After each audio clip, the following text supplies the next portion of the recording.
Hello, guys. Welcome to Boston Leader Voices. This is a podcast where we get together with Boston professionals to discuss important topics that matter to their work and to our audience. Today, we are with Matt Leta.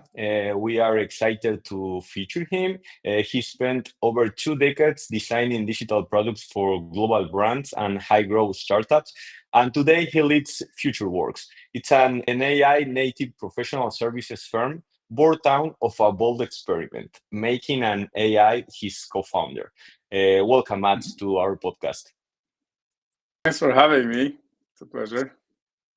Well, in this episode, we will explore what it really means to build an AI native company, from rethinking organization design and delivery models to why most legacy digital transformation efforts fail short. And if you're navigating the future of B2B services, this is the postcard for you. So, to start, Matt, what does AI native mean to you, and how is it different from simply using AI tools like ChatGPT or the other software tools that are around? It's a huge difference, actually. AI native means a company, which has artificial intelligence integrated into the core of its operations, products, services. Ideally, from the very beginning, you can also get there and become AI native, but that's much harder and takes time because of culture change and so on. I can talk to that more, but that's it. That's it in a nutshell. It means that the AI runs in its core.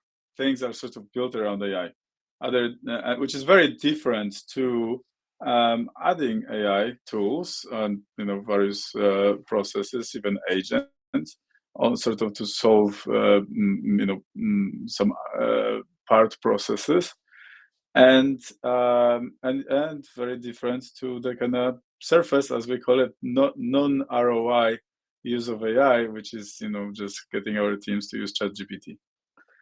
Great, great. And actually, you took that serious and you made AI your co-founder for a month. What did that process actually look like from the inside? Yeah, I mean that was an experiment in 2023 when GPT-4 just came out. I wanted to make to see what is it capable to do, and so I already had another business running, but I decided to become a solopreneur for a month and to do an experiment where I would work with an AI as my partner, and our goal would be to make money with what we have available to us, right? And yeah, we did it for 30 days. I documented it every single day, all the prompts, all the activities we did for those 30 days. And it actually ended up being a viable business. I think we had, if I remember correctly, we got something like $1.4 million in pipeline, and we actually delivered work worth $20,000 within that 1 month, which was hectic, but it was, a business. I think at the time it was maybe the most successful of such runs, because many people tried. There was a whole community of, I think, several thousands of people trying to do the same or similar thing. And in my case, at least, it became an ongoing business. So that did not actually stop at 30 days. I ended up using AI as my thought partner forever since. And today, we've got all our infrastructure, and I've got my co-CEO agent that helps me solve various things. That's deeply integrated into our general workflows and allows me to, handle documents and output ideas and prepare strategies, analyze KPIs and so on in an ongoing fashion. So it didn't actually stop at 30 days, but I did stop the experiment at 30 days. And I thought I would just, that was it. And okay, I learned what I learned, and I would just go back to my old ways. But that was not the case. Well, yeah, actually, you breathe AI and you have it in your DNA.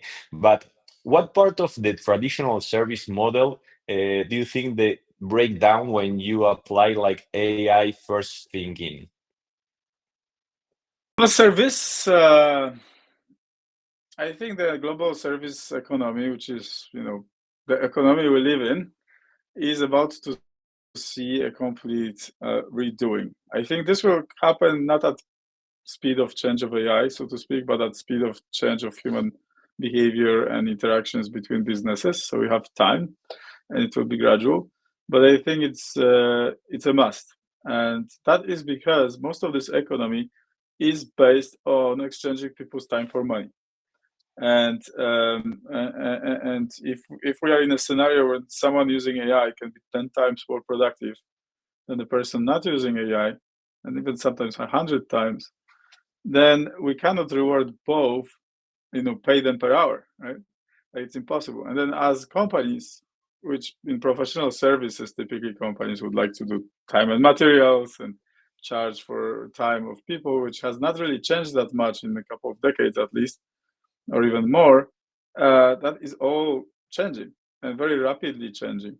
There are, paradigms really changing fast. Like it used to be that you needed one project manager for about 5 developers, right? Roughly, that was kind of like the industry average, I would say. Today, very often, it's one product manager for a half of a developer, right? Half of an engineer, because they can do the work of 10, literally, right? And therefore, you actually have more project management. And why is there more project management? Because that's the next bottleneck, right? That's because they need to interact with outside companies, and the outside companies don't operate at that speed. And so that will also change with time. And so what needs to change is we need to stop charging for time, and we need to start charging for value created. But then who, when we started introducing that internally for our team about 2 years ago, main question from the team was like, okay, who says what's my value, right? And there is a lot of different questions to work out, and it is internally a bit easier than externally. But externally, when you're talking to clients, it's also a difficult value proposition where you're saying like, okay, well, we can do it in 1/10 of the time, but we still need to charge you the same as the industry charges, right? And the faster velocity in itself is value. If you can arrive at results faster, then that's better. Therefore, you should actually charge more for less time, right? Which doesn't work under current models. And so there's hourly rates, right? And there's daily rates, and there's all of that. And so that's all going out of the window gradually. And I think those who manage to transition earlier will have great benefit of both high margins, but also the ability to be ready for the future. Yeah, actually, that's one of the things that keeps me up at night because I think like our business model as a software factory will change a lot in the next couple Yeah, of years, like you were mentioning. But I don't see, for example, in the near future, the mindset of the company is changing. It's like I don't know who will push that change, but I don't see uh, big companies paying for productivity, or if someone delivers 10 times more than the other one paying more. I don't know. I think it's a mindset that needs to be switched, and I don't know who will be able to yeah, make that switch. But it's something that worries me a lot. But I think it will change our business model. yeah. Well, today we are a tiny company, right? Like we work with big clients, but we are a small company, right? And we're very, tactical and focused. But team-wise, we are small. We have our AI platform and so on, and yet we have business. We're competing on business, and sometimes we win, sometimes we lose with companies like Accenture and Bain and Deloitte, often recently, and so on. Those are huge companies that have a lot of resources and typically would not compete with a tiny player like us. But they do now because one, they can operationalize and optimize their costs. Two, the market is shaky and they need to. And I think that's a real threat for anyone who does not transform, especially smaller and more agile players need to move fast. If you have like under 1,000 people, you must convert into AI native as fast as you can, because those guys are investing in AI systems, are going down market and increasing volume, and they can basically take it, take it all. And so I think there is no time to wait. And I think this transition will happen like it usually is, very slow at first and then all at once. And so it will be very kind of hidden for a while, and then suddenly it will happen. And I do think we have time for the general transition of working model with clients, but I do think that it's very important for us to already be going in that direction. Yeah. Do you think, Matt, that a smooth transition to take advantage of productivity could be like going from hourly or monthly rate to fixed price projects because you can take advantage of the best productivity from developers, and actually the customer can make a lot of companies compete for that small project, so they can take advantage of productivity as well. Yeah, the I think the question of value and perceived value is always very interesting. Yeah. I think I can say how we do it. So the way we do it is we monitor the market for market rates. We've got like intelligence set up where we just monitor, and we're also part of community of several hundred agency owners, and we roughly know what the rates are at all times, right? And how they fluctuate, and how much projects cost, right? So like how much would a specific digital solution cost? And so we are always trying to be basically aligned with the market, but better, right? So you're gonna pay what you're gonna pay others, but we can deliver this probably 5 times faster in many cases, right?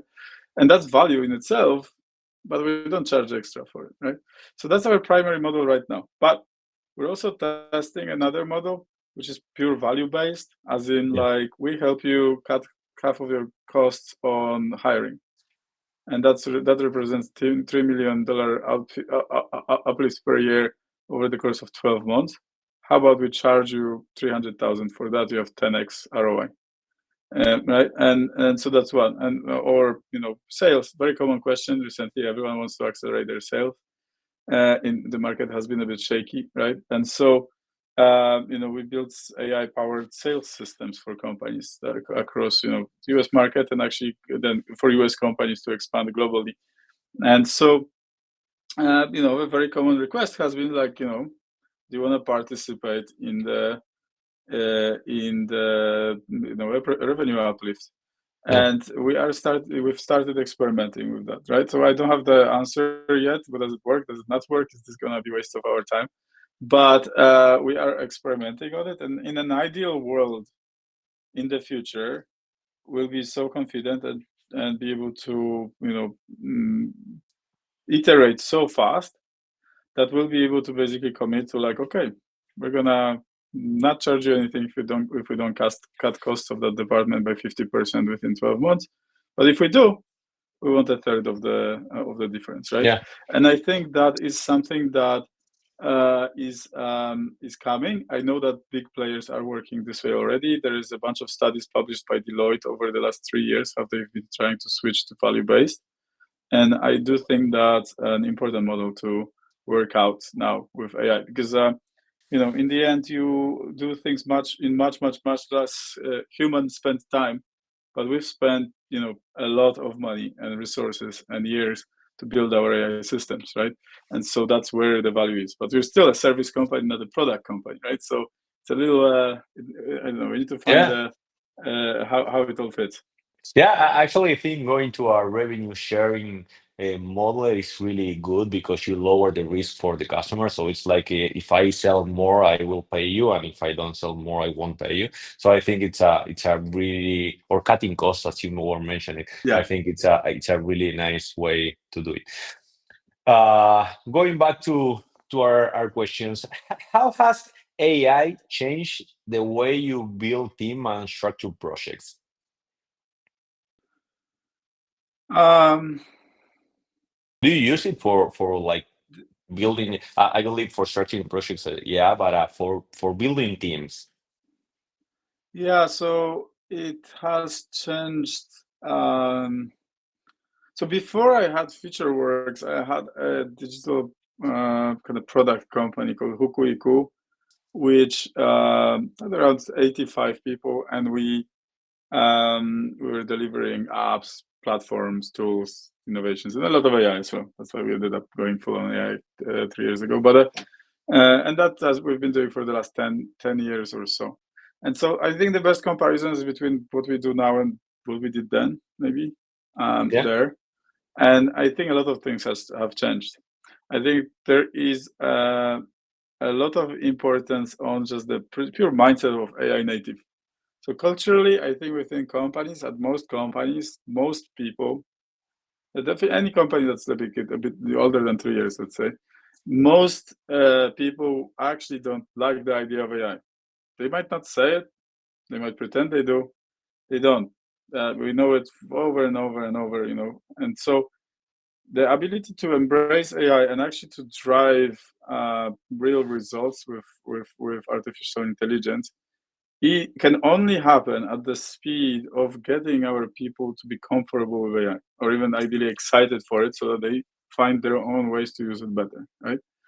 And of course, a new startup that hires only AI people has a lot of advantage, but most companies in the world are not those startups, and that don't operate this way, and it's a limited pool of talent. And so what we need is to stack our companies then with talent that is as kind of AI positive as possible. So what we've done is we've completely redone our company values, for example. They're very different to what it used to be. It used to be all about freedom, remote work, high attention to detail and so on, but they were all like very human focused elements. Right now, we are one of the core values is simply AI native. Like, are you AI? Like, do you choose to use AI before you delegate to people, or go into manually solving something, right? And that is very important. And it really makes that difference between 1x and 10x or 100x in terms of execution on certain things, because it's not just like using a tool, right? Like anyone can use ChatGPT, but most people would use ChatGPT for very basic things. Like, they're not experienced prompt engineers, and they're not necessarily discerning about the results, because it comes with experience. Like, you need to build taste, right? Like, it's almost like you have a taste for the outcomes, right? And that takes years. That doesn't. It just happens at human speed, And on average, a human sort of adoption of culture, kind of like the fastest it can happen is 5 years, right? And you can accelerate from there and make it shorter, but it's still years. And so the way we build projects and the entire company, in fact, is talent that shows that they've got this AI native mindset, and they keep innovating, and they're also innovative, as in we are in a ground where there's constantly new ways. Every week there are new ways to do things, right? So we need people who are like constantly excited, like, okay, I'm gonna try a new way, and gain some advantage and do it better this time, and again and again, and over time it compounds. And so we stack projects and the company with such people, and we unfortunately fire everyone else. And that has been a thing. I mean, there have been people we've been working with for years, and very dear to us, and they unfortunately do not fit in this. Not They just disagree. You can see that they think that things should be done manually, because that's the real way of doing work. And but it doesn't work in modern economy. It will not work in the future, right? So we had to let go of quite a lot of people over the last 2 3 years, in order to build like our best team. So yeah, and then project management itself, we've built AI driven workflows, and certain things like going from brief to execution can be so short now. Like, Yeah. writing user stories requirements, enriching detailed documentation and stuff like that is like near instant in some cases. And so yeah, a lot has changed. And Matt, on that side, how do you Yeah. balance human creativity with AI driven efficiency in client work? It's like, do you think there should be a balance in that? How do you work that? I mean, we're lucky in a sense that like everyone's creative, and we've always had that as a kind of like one of the core principles. And so we let everyone voice. We kind of practice this like true and true, candid honesty across the organization. Everyone can speak up. Everyone can and can share their thoughts, and so their creativity is always heard. But when it comes to, I think in many cases now, for definition of what projects will be or internal strategies and so on, the flow has shifted. I think in many cases it has shifted from just someone ideating or a group ideating together to our AI systems crunching documentation and coming up with all the ideas. But then the team are curators of those ideas and they improve them. And so there is a high dependency on their experience and taste. Like they can tell what might work or what resonates or what will work for the client because they feel and know the client, but they don't necessarily come up with ideas. I think that's the one change that happened. When it comes to like visual, that's still with, we leave those things with each designer. We don't have Yeah. we don't force them to, because they all flourish in their own way, and so they can just deliver. We don't force them to do things a certain way. Yeah, yeah, and actually, I believe like creativity, human creativity, can be much greater with the use of AI. Actually, I use it a lot for coming back and forward and trying to think things in the other way. So I think it can be really improved by AI. Actually, to ask you about the transition that you mentioned from Huku to FutureWorks. Yeah. How was that, and what do you think like are the values that you deliver now that you didn't before, and how do you measure success in this new company? Um, yeah, so the transition, so FutureWorks was just an experiment, right? Like even the idea, the name FutureWorks came just out of my partner, the AI at the time, right? And so it was just like an experiment, and FutureWorks that AI was available, so I just bought it at the time, and it was not meant to be, the future of the company, but once you got started, it gained some traction. And then a friend of mine, James Hurst, and advisor and mentor for many years, who's head of brand at Google, left Google and started his own like kind of AI education for creative practice. And we started chatting more and more, and we realized there's, the real need is actually not so much delivering with AI yet or building AI because companies don't understand it, but just educating. And so we turned FutureWorks into like this kind of educating slash consulting firm for a while. And he joined as a partner, and we did this for a while, and that had its own traction. And suddenly those conversations started converting into some implementation projects. We got like a couple of Fortune 500 companies, and it was a few months old experiment of a company that was on the side. And so we decided probably would be a good idea to think about shifting. And then we have a community called Future Horizon, which is several hundred like founders, investors, entrepreneurs, and but not just in business, also in nonprofit, who kind of collectively think about what the future is bringing and gather around the world. And so I asked the community, which name do they think is better? Is this Hukuiku or FutureWorks? And FutureWorks marginally won.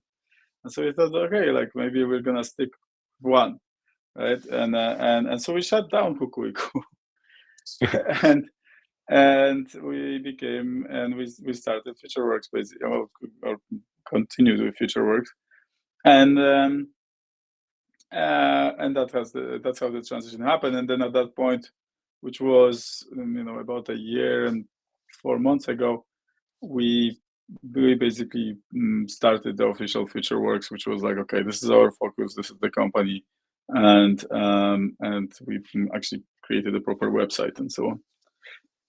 That's great. Yeah, that's great. Yeah, and to answer Yeah, go ahead. no, tell me. Go ahead.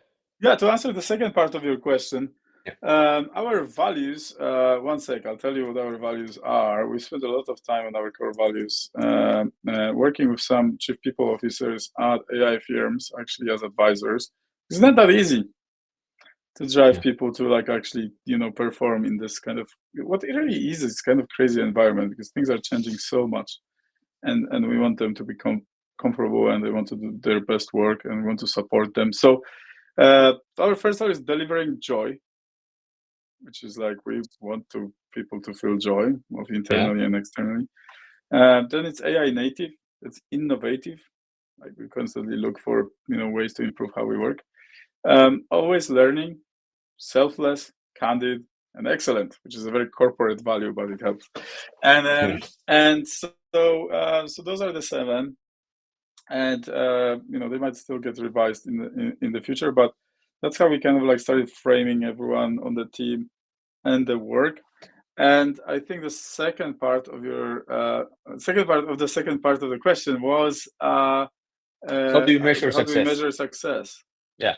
Uh, EBITDA. Okay. uh, Put simply, yeah, Yeah. just profit, Yeah. growth of EBITDA. And That's I think great. we're looking at 4x EBITDA this year of last year. You're But growing a it's lot. not,